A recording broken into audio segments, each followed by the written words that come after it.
नमस्कार, आप देख रहे हैं जी बिजनेस। आपके साथ मैं हूं अनुया यादव। बैंकों के ट्रांजैक्शन चार्ज के बाद अब एसबीआई ने 1 अप्रैल से खातों में मिनिमम बैलेंस की रकम बढ़ाने का ऐलान किया। सरकार की सलाह को दरकिनार करते हुए एसबीआई ने कहा कि वो 1 अप्रैल से सेविंग खातों में मिनिमम बैलेंस नहीं होने पर चार्ज वसूलेगा। हालांकि जनधन खातों में कोई मिनिमम बैलेंस नहीं रखना होगा। एसबीआई के चेयरमैन अरुंधति भट्टाचार्य ने कहा कि जनधन खातों पर हो रहे खर्च की भरपाई के लिए बैंक को मिनिमम बैलेंस पर चार्ज लगाना पड़ रहा है। वहीं दूसरी ओर एचडीएफसी बैंक की दलील है कि अगर बेहतर सुविधा चाहिए तो आपको बेहतर पेमेंट करना होगा। सवाल ये उठता है कि बैंक आखिर सरकार की सलाह की अनदेखी क्यों कर रहे हैं? क्या मिनिमम बैलेंस और ट्रांजैक्शन चार्ज जैसे कदमों से ग्राहक बैंक में पैसे रखना कम नहीं करेगा? एसबीआई के बाद क्या दूसरे बैंक्स भी मिनिमम बैलेंस बढ़ाने की ओर कदम नहीं उठाएंगे? जी हां, इसी मुद्दे पर चर्चा के लिए जुड़ेंगे। हमारे साथ कुछ खास मेहमान भी बनेंगे, लेकिन सबसे पहले आप हमारी ये रिपोर्ट देखिए।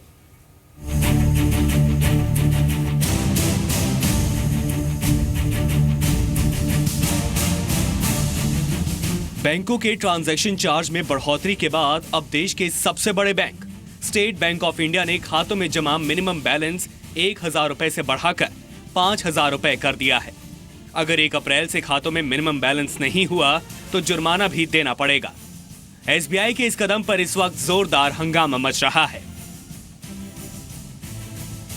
दरअसल अब मेट्रो शहरों में एसबीआई के ग्राहकों को 1 अप्रैल से सेविंग खाते में मिनिमम बैलेंस के तौर पर 5,000 रुपए रखने होंगे, जबकि दूसरे शहरों में 3,000 रुपए, कस्बों में 2,000 रुपए और ग्रामीण क्षेत्रों में 1,000 रुपए रखने होंगे।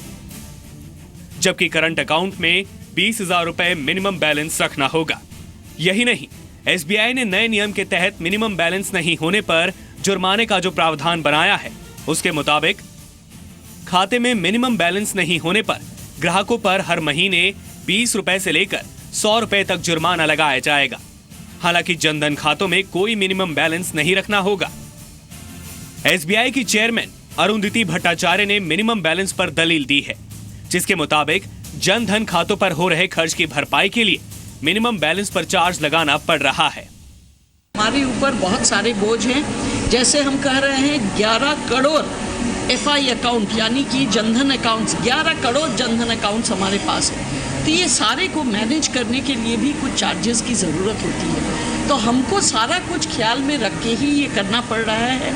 हम बहुत सारा चीज़ एनालिसिस करके देखे हैं। ज़्यादातर लोग 5,000 से बहुत ज़्यादा हमारे पास रखते हैं, तो उनको कोई भी चिंता नहीं है क्योंकि उनको कोई चार्ज नहीं लगेगी। एसबीआई देश का सबसे बड़ा बैंक है, ऐसे में बैंक के इस कदम पर हल्ला मचना वाजिब है, लेकिन एसबीआई की अपनी दलील है। काफी इंफ्रास्ट्रक्चर पे, आईटी इंफ्रास्ट्रक्चर पे और ऑपरेशनल कॉस्ट बहुत आती है जी, और काफी सुपरफ्लूअस अकाउंट भी खुल जाते हैं। 10-11 करोड़ अकाउंट जो है जी, वो जनधन और फाइनेंशियल इंक्लूजन अकाउंट बचत खाता है, तो बचत खाते में बचत तो होनी चाहिए।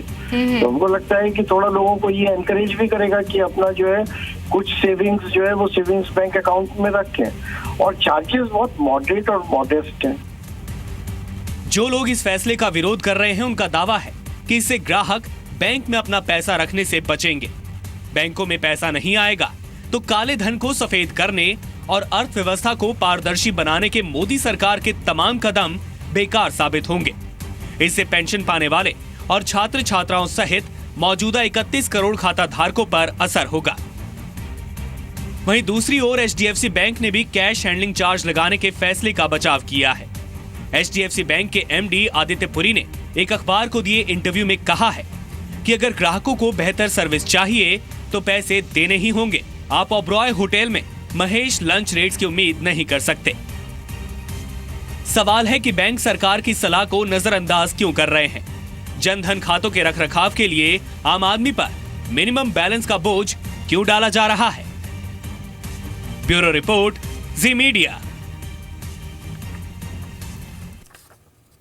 और फिलहाल मेरे साथ 2 खास मेहमान बने हुए हैं। हर्ष रुंगटा है जो फाइनेंशियल एडवाइजर है, साथ ही साथ एके बंसल साहब हैं, फॉर्मर ईडी हैं इंडियन ओवरसीज बैंक के। आप दोनों का बहुत बहुत स्वागत है सर। सबसे पहले एके बंसल साहब, आपके पास आना चाहूंगी। क्यों सरकार की जो सलाह है उसकी अनदेखी कर रहे हैं सर बैंक्स यहाँ पर? क्यों यहाँ पर मिनिमम बैलेंस चार्ज लगाया जा रहा है, ट्रांजैक्शन चार्जेस लगाए यहाँ पर जा रहे हैं? कैसे प्रधानमंत्री मोदी का वो डिजिटल इंडिया का सपना यहाँ पर पूरा होगा?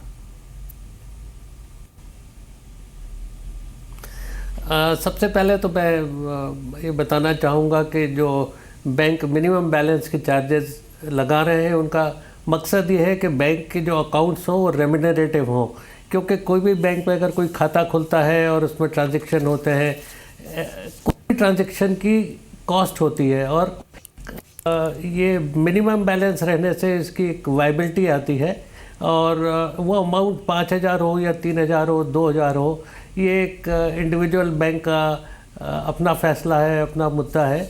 लेकिन पहले भी ये ऐसा, मैं जब खुद 10-15 साल पहले बैंक में ब्रांच लेवल पे था, मैं देखता था कि ये मिनिमम बैलेंस के नहीं होने के लिए ग्राहकों के खातों में 20 रुपये, 5 रुपये, 10 रुपये इस तरह के चार्जेस लगते थे।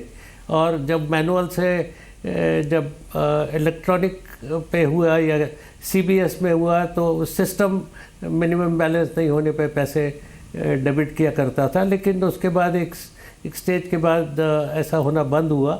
और अब जो दोबारा स्टेट बैंक ने ये घोषणा की है कि 1 अप्रैल से वो चार्ज लगाएंगे, तो ये स्टेट बैंक का फैसला है, लेकिन अभी किसी दूसरे पब्लिक सेक्टर बैंक ने इस तरह की पहल नहीं की है। और मिनिमम बैलेंस होना चाहिए या नहीं होना चाहिए वो ग्राहक को भी अच्छा सर, है। लेकिन कोई यूनिफॉर्मिटी तो यहाँ पर होनी चाहिए ना हर शुंगता। अगर बैंक्स अपने आप ही इस तरह से डिसाइड करने लगेंगे, क्या कोई रेगुलेटरी बॉडी ये डिसाइड नहीं करनी चाहिए कि सब बैंक्स के लिए यही यूनिफॉर्मल रूल जो है वो यहाँ पर लागू होगा?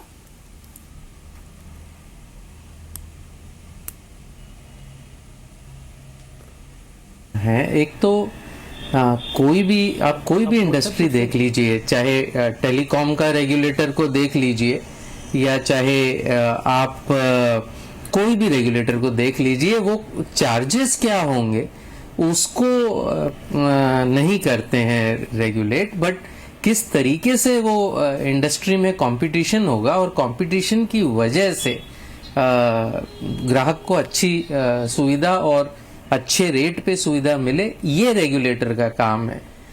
मेरे ख्याल से बैंकिंग सेक्टर में very clearly competition as a factor कि जिसकी वजह से ग्राहकों को चार्जेस सही मिले, वो कंप्लीटली फेल हो गया। आप कौन सी भी तरफ चले जाइए, चाहे लोन साइड पे चले जाइए, चाहे डिपॉजिट साइड पे चले जाइए, ग्राहकों को अच्छी सुविधा मिलना ये थोड़ा मुश्किल हो गया, कंपटीशन की वजह से नहीं हो रहा है। तो मेरे ख्याल से रेगुलेटर का रोल डेफिनेटली इसमें होगा, लेकिन वो ये यूनिफॉर्मिटी लाने के लिए नहीं, यूनिफॉर्मिटी बिल्कुल भी जरूरी नहीं है। मार्केट खुद अच्छा एक लेवल ढूंढ सकता है, बशर्ते कि उसमें कंपटीशन किया जाए। सो दो चीजें जरूरी है, पारदर्शिता होनी चाहिए, ट्रांसपेरेंसी एकदम क्लियर होनी चाहिए कि क्या चार्जेस लगेंगे और उसको किस तरीके से चेंज किया जा सकता है। मोबिलिटी बहुत सिंपल होनी चाहिए। मुझे अगर एक बैंक के चार्जेस अच्छे नहीं लगते या उसने बढ़ा दिए हैं तो मुझे शिफ्ट करने में ज्यादा दिक्कत नहीं होनी चाहिए जी। उसके लिए सहूलियत होनी चाहिए। ये दूसरी चीज, लेकिन वो सहूलियत बहुत बार हर शुंगता नहीं मिल पाती है। कैप लगा सकता है, हिडन चार्जेस भी यहाँ पर होते हैं। बिल्कुल बिल्कुल, मैं उसी पे आ रहा था। सेकंड जो चीज है जो बिल्कुल बैंकिंग सेक्टर में जिसकी प्रॉब्लम है और जिसके चलते हर चार्ज डिस्कस इतना ज्यादा होता है, हर इंडस्ट्री में चार्ज बढ़ रहा है, तो ये क्या बात हुई कि बैंकिंग में जब चार्ज बढ़ता है तो इतना हल्ला होता है? वो इसलिए होता है कि इस इंडस्ट्री को अनफेयर समझा जाता है कि ये ग्राहकों की तरफ अनफेयर है। ये इस इंडस्ट्री का रेपुटेशन है और इस रेपुटेशन के वजह से ये चार्जेस की प्रॉब्लम आती है। दो वजह से आती है, जैसे एक तो पारदर्शिता बिल्कुल नहीं है, चार्जेस छुपाए जाते हैं, अच्छी प्रॉपरली ट्रांसपेरेंटली नहीं बताए जाते हैं। और अब एक नया चलन चला है अनसॉलिसिटेड सर्विस का।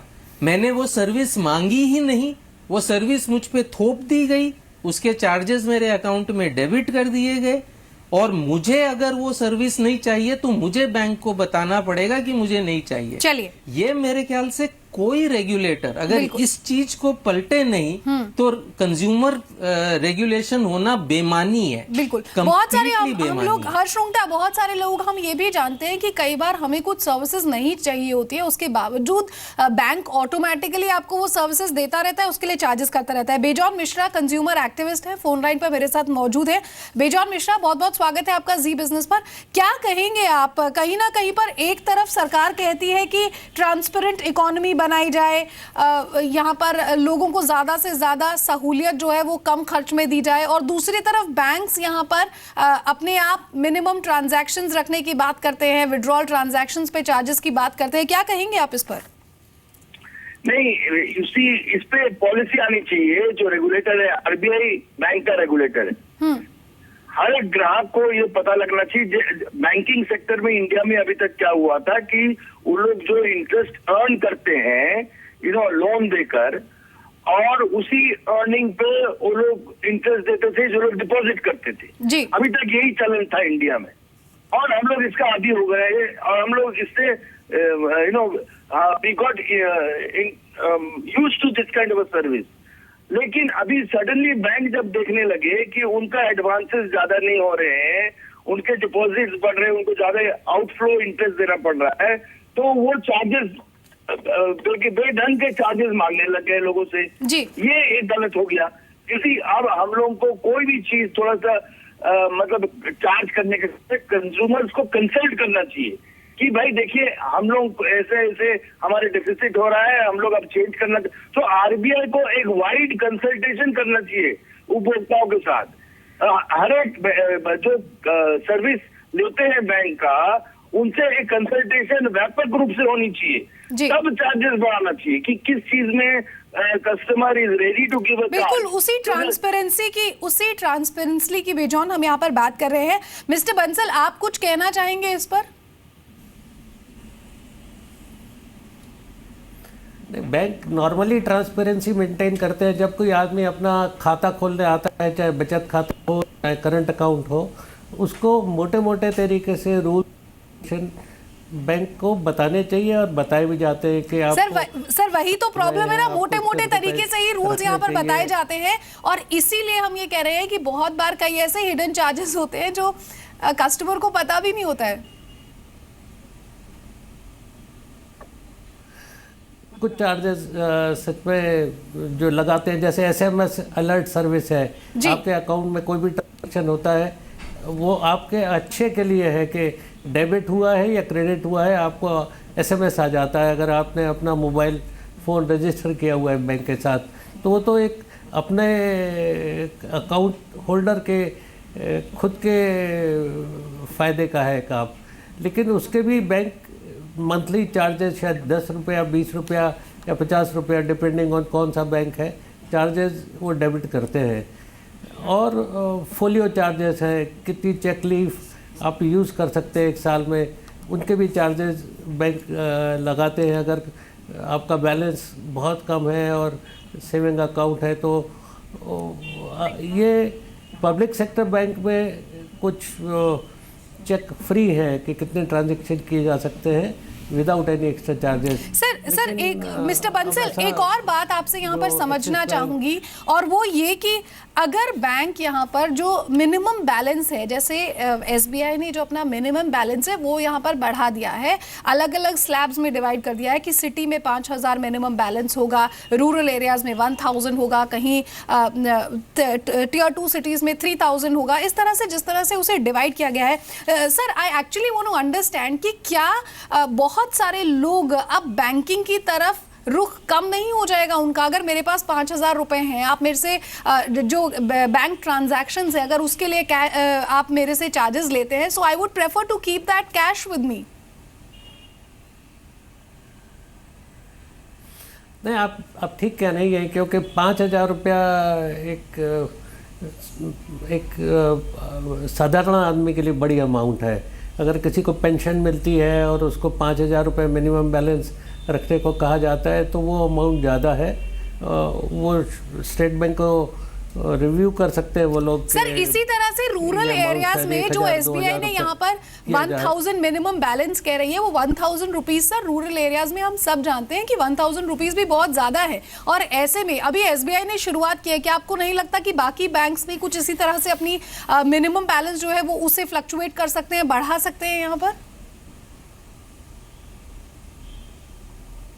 हो सकता है, कोई बड़ी बात नहीं है। अगर ऐसा स्टेट बैंक ने शुरुआत करी तो बाकी बैंक भी उसको अपना सकते हैं इस तरह की प्रक्रिया को, क्योंकि इस तरह से अगर चार्जेस लगाएंगे तो बैंक की इनकम भी तो बढ़ेगी, फी बेस्ड इनकम, और कॉमन कस्टमर के ऊपर एक बोझ पड़ेगा। इनकम बढ़ेगी सर, लेकिन आपने बिल्कुल सही बात कही कि यहाँ पर कॉमन कस्टमर पर बोझ पड़ेगा।